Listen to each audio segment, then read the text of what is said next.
खबर नेचार पाब्लिकेशनाव नोंथांमोनखौ बरायबाय। नोंथांमोना नुनो मोनदों दिनै मोनसे टपिक लाना फैदों सावरायनो थाखाय। बे जाहैबाय सरकारा रांखौ नोगोरारिनो मानो लाख लाख एबा गोबां बुरजाहालागै राननानै होनो हाया, साफ्रोमनोबो मानो राननानै होनो हाया। दा बे सरासनस्रा सुबुंनि मोनसे सोंथि जानांगौ, नोंथांमोननि गोसोआवबो बेयो मोनसे सोंथि जाखांफैदों। एबा सोंथिया जाखांफैयाखैमोनब्लाबो दिनै आं बुंनायाव नोंथांमोनाबो गोसो जादों जानांगौ, मिथिनो लुबैदों जानांगौ। दा मिथिनो लुबैदोंबा जोबजासिम नायलां, अब्लाना बुजिनो मोनगोन। आरो जायफोर नोंथांमोना मिथिखायोब्ला भिडिअखौ नायाब्लाबो जागोन दिनैनिफ्राय। आरो जायफोरा मिथियाखै नोंथांमोना बेयाव दिनैनिफ्राय मिथिगोन होननानै साननानै लाबाय। दा फैदो लोगोफोर, जोङो सावरायदिनि, खिन्थाना होदोनि। दा बेनि सिगां नोंथांमोना चेनेलाव गोदानै फैदोंबा साबस्क्राइब खालाम। बेबायदिनो गुबुन गुबुन भिडिअ मटिभेसन खालामनो थाखाय नोंथांमोनहा आंखौ थुलुंगा हर, कमेन्ट बक्सआव फोरमायहर, साबस्क्राइब खालामनानै। बेनि थाखाय खावलायनाय थाबाय। फैदो, सरासनस्रा सुबुंफोरनि मोनसे सोंथि जाखांनाय, सरकारा मानो नोगोरारिनो एबा फोरजाफोरनो जोंनो रांखौ राननानै होनो हाया गोसोबादि साफ्रोमनोबो? मानो गोरिब थाया, मानो धोनि थायो, धोनि गोरिब फारागथि थाबाय थायो? दा बेनि सायाव नोंथांमोननि सोमोन्दै फोरमायनाय जागोन। बेयाव बुंनो थाङोब्ला सेथियाव नोंथांमोना नुनो मोनदों सरकारा जाबाय बाजेट थायो। से नाम्बाराव सरकारा बाजेट थायो। बाजेटआ जाहैबाय सरकारनो जेब्ला जोंनो 5 बोसोरारि बिथांखि हिसाबै, माने 5 years प्लेनिं हिसाबै जोङो सरकारखौ 5 बोसोर उनाव जोंनि भारत हादराव जों सायख'यो। सायख'खांनायनि उनाव जेब्लाना जोंनि सरकारा दायो, जायफोर बे राजखान्थियारि हान्जाया, नेसनेल राजखान्थियारि हान्जाया बांसिन MP सिट मोननाय जायो लक सभानि। दा बेयावहाय बेनि हान्जानिनो दैदेनगिरिखौ गावसोर बिथांमोनहा प्राइम मिनिस्टार एबा हादोरगिरि सायख'यो। दा बे जाहैबाय जोंनि हादर सरकार सालायनायनि, सरकार सायख'नायनि बे प्लेनिं।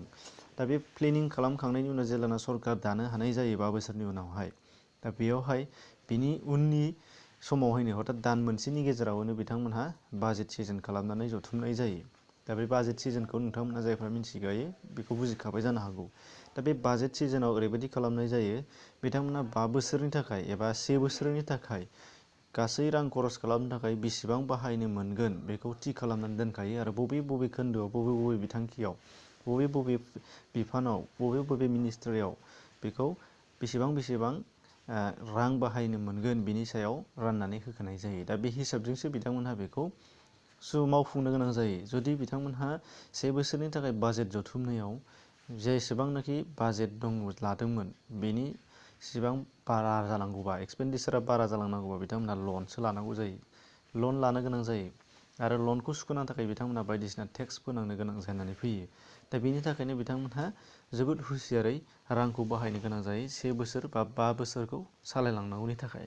दा बे मोनसे थांबाय। दा सरासनस्रायै नोंथांमोना नुनो मोनबाय सरकारा माब्रै रांखौ बाहायो एबा बोरैहाय मोननो हायो। दा बेनि सोमोन्दै नोंथांमोनहा मिथिबाय। मानो होनबा जायफोर जोंनो सरकार सालायदों बिथांमोनहा गावबागाव सेलारि थायो, सेलारिनि सायावसो बेस खालामो। सेलारि, प्राइम मिनिस्टाराबो सेलारि दं, MP आबो सेलारि दं। सेलारिनि बादगा बिथांमोनहा रां मोना, नाथाय खामायोबाबो बिथांमोना गुबुन लामाजों खामायो। नाथाय बिथांमोनहा गावसोर सरकार होननानै बिथांमोनहा राजा बायदि नङा जे गोसोबायदि राननानै होनो हानाय। बिथांमोना गावसोरनि जेसेबांनाखि संबिजितनि मोन्थाय दङ बेखौल' जाय बिबानगिरिया बिबान मोनदों बिथाङाल' बेखौ लानानै मावनो मोननाय जागोन। जुदि बिनि बारगा मावोबा बेखौ आयेननि साजा लानाय जागोन। हादोरगिरियानो जाथों, सोरबा स्पिकारानो जाथों, सोरबा नखर मन्थ्रियानो जाथों, गासैबो आयेननि साजा लाजानांगोन। बेनि थाखायनो बिथांमोनहा नांगौखिनिनिल' बाजेट जथुमनायसिमल' बिथांमोना हाबा मावनो मोनगोन आरो गावनि बिबानाव जेसेबांनाखि मोन्थाय दं बेखौल' मावनो मोनगोन। दा बे हिसाबै बिथांमोना हाबा मावो। दा बेयाव थांबाय। नैथियाव जाहैबाय नैबे जोबोद गोनांथार खोथाया नोंथांमोननि थाखाय, समाजा गावजों गाव सोनारलायनाय। बेनि टपिक एन्सारा जाहैबाय समाजा गावजों गाव सोनारलायनाय। जोंनि समाजाव साफ्रोमहाबो माहाजोन जाजोबनांगौबा जोंहा जोबोद गोब्राब जानानै फैगोन। दा बेखौ नोंथांमोनहा गावजों गाव सोनारलायनायनि बिथायाव जों साननो हायो। सोरबा सासे मानसियानो ओंखाम संनाय, गारि सालायनाय, फोरोंगिरि मावनाय, खानाय सिननाय, मैगं थाइगं फाननाय, गासैबो बिथिङाव बियो हाजोबा। सासे मानसियानो फोरोंगिरि मावनानै आबादारिबो जानाय बा गावनि नांगौ मुवा न'खर सालायनायनिखौ गासैबो सम्पदखौ बुथुमनांगौनि बेहा खाबु मोना। थिग बिदिनो साफ्रोमहाबो गावबागाव मोनफा-मोनफाल' हाबा मावनो हागोन, मोननैनिफ्राय मोनथामसो मावनो हागोन। नाथाय गासैखौबो बेयो मावजोबनो हाया, गावनि नांगौखौ बुथुमना लाजोबनो हाया। दा बेनि थाखायनो जोंनाव गोबांथार सुबुं सम्पद, हिउमेन रिसर्स जोनोम जायो। जेरै फालांगिगिरि, साख्रिआवला आबादारि बायदि बायदि थाखोनि जाखाङो।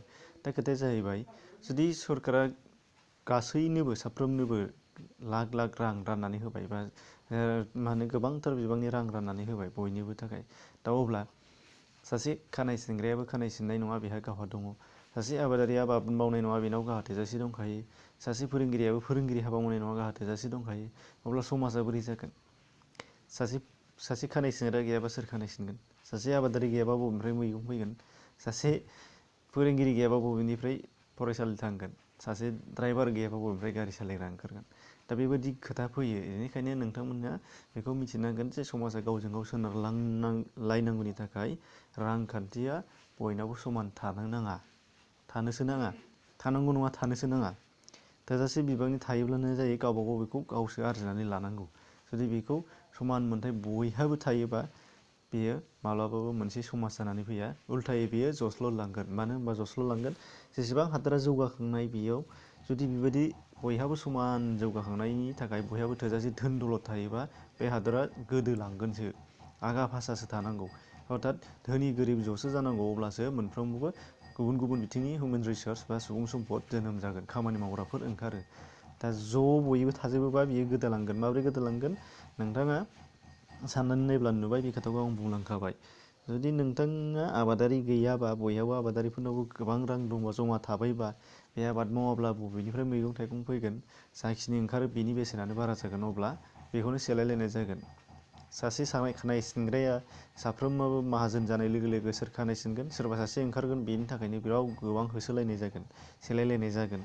गोबां बिथिङावनो बेबायदि जेंनाया नुजाबोगोन आरो लोगो लोगो जेसेबां हादराव जौगाखांनायमोन बेयो जस्ल'लांगोन। दा बेनि थाखायनो बयहाबो गावजों गाव सोनारलायनायासो थानांगौ। दा आसा खालामो नोंथांमोनहा मा खोथाखौ मा बुंदों बुजिनो मोनबाय जानांगौ।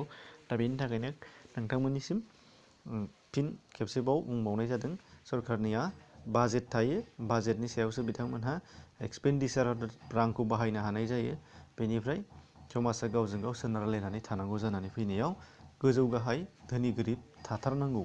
थायाबा बेयो मालाबाबो मोनसे हादोरा जौगासार जानानै फैया, समाजा जौगासार जानानै फैया। नोंथांमोना बेखौ सानबानो जाबाय। दा बे नोंथांमोना बेखिनियाव दिनैहाय बुजिनो मोनबाय जानो हागौ मा होननो नागिरदों। दा बेनिफ्राय नोंथांमोना सापर्ट मोनोबा, नोंथांमोननि हेल्प मोनोबा, नोंथांमोना मटिभेसन होयोबा मोनसे भिडिअ बानायबावगोन नोंथांमोननियाव। बे खोथाया दङ, सरकारा मानो दानि बादिनो गोबां लाख लाख रां साफायनानै होनो हाया? बे एखे कुइसननि एन्सारा बाव दङ, नाथाय एसे जुदा। दा बेखौ नोंथांमोननि मदद मोनोबा बेखौ उनाव भिडिअ खालामनाय जागोन। भिडिअखौ नायनायनि थाखाय साबायखर थाबाय। गोदानै फैदोंबा साबस्क्राइब खालामनो हागोन, सापर्ट खालामनायनि थाखाय। आरो गुबुन गुबुन भिडिअ नायबावनो थाखाय डिसक्रिपसनाव हाबनो हानाय जागोन। गुबुनखौबो मिथिहोनो थाखाय नोंथाङा शेयार खालामना होनो हानाय जागोन। एसेनोसै, गोजोन्थों।